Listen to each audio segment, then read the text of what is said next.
Let's move on now to Pakistan, which has confirmed it's carried out missile strikes inside Iran, targeting militants of Pakistani origin. Earlier, Iranian media reported that several missiles had hit a village on the Iran-Pakistan border in the Sistan-Baluchestan province. A number of people reported to have been injured. It comes 2 days after Iran conducted strikes inside Pakistani territory, saying it was targeting anti-Iran groups. Pakistan's Ministry of Foreign Affairs issued a statement about its military action inside Iran. It says it used specifically targeted precision strikes against Pakistani terrorists who've based themselves in ungoverned spaces inside Iran. It says it had shared evidence of their activities, but no action was taken. And it says Pakistan acted now because it had credible intelligence of impending large-scale terrorist activities.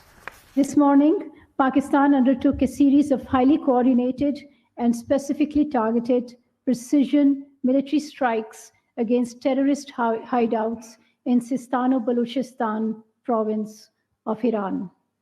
A number of terrorists were killed during the intelligence-based operation codenamed Margpar Sarmachar. This morning's action was taken in light of credible intelligence of impending large-scale terrorist activities against Pakistan by these terrorists. This action is a manifestation of Pakistan's unflinching resolve to protect and defend its national security against all threats. Let's go straight to Carrie Davis, who has been monitoring events there. So, Carrie, bring us up to date with the very latest on what's been going on between Pakistan and Iran.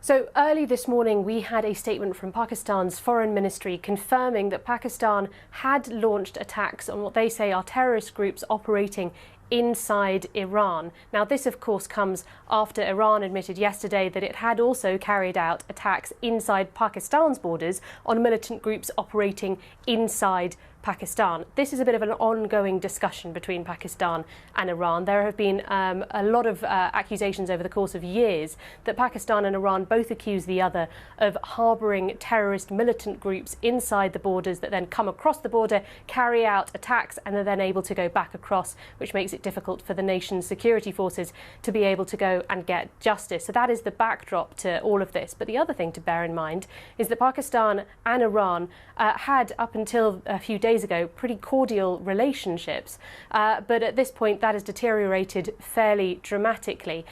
So we have had reports as well from Iran state media. They now say that 9 people are believed to have been killed in this particular strike that was carried out by Pakistan. What's really interesting in the language that Pakistan is using is that it's talking very strongly about targeting militant groups, not talking about targeting Iran itself.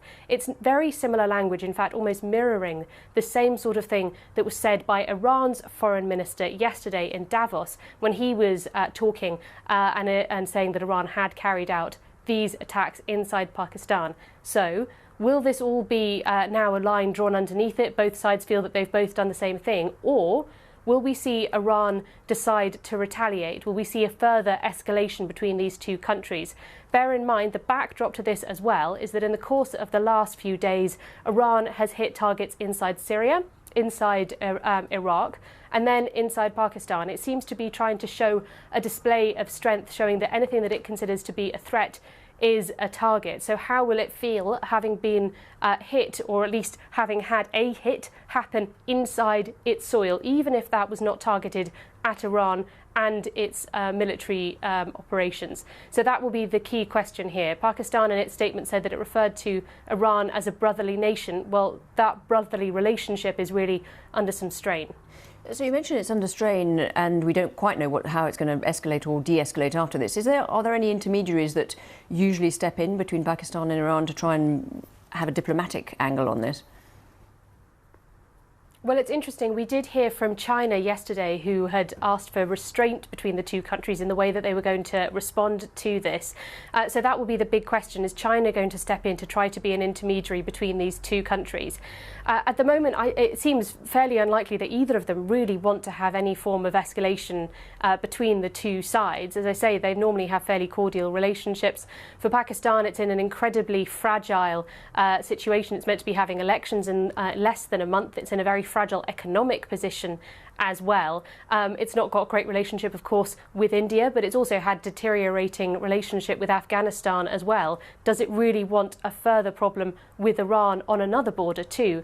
And for Iran, of course, we've heard of multiple issues and things that Iran are dealing with around the world, different attacks, and it also dealing with attacks on different fronts. Does it want to have Pakistan also having some form of military confrontation? At the moment, both sides are talking about militant groups, very clearly saying that they are not attacking the state on the other side. But does that mean that there is still space for de-escalation at this point? And what kind of reaction has there been in the media? Is it particularly tense at the moment as a result of all this? Well, there has been, in social media, before the attacks happened, there were quite a lot of people arguing that there should be some form of military response from Pakistan. A lot of analysts thought that that was fairly unlikely because that's not been what Pakistan has done in the past. But of course, this is being covered very closely by the media here in Pakistan. I think that whenever there is a potential conflict between two countries, and we've not really seen something like this between Iran and Pakistan in recent history, this is a real sort of escalation of tensions between the two countries. That of course is picked up by the national media. So the key question everybody is waiting for is, what will Iran do now? Caroline Davis, thank you very much indeed.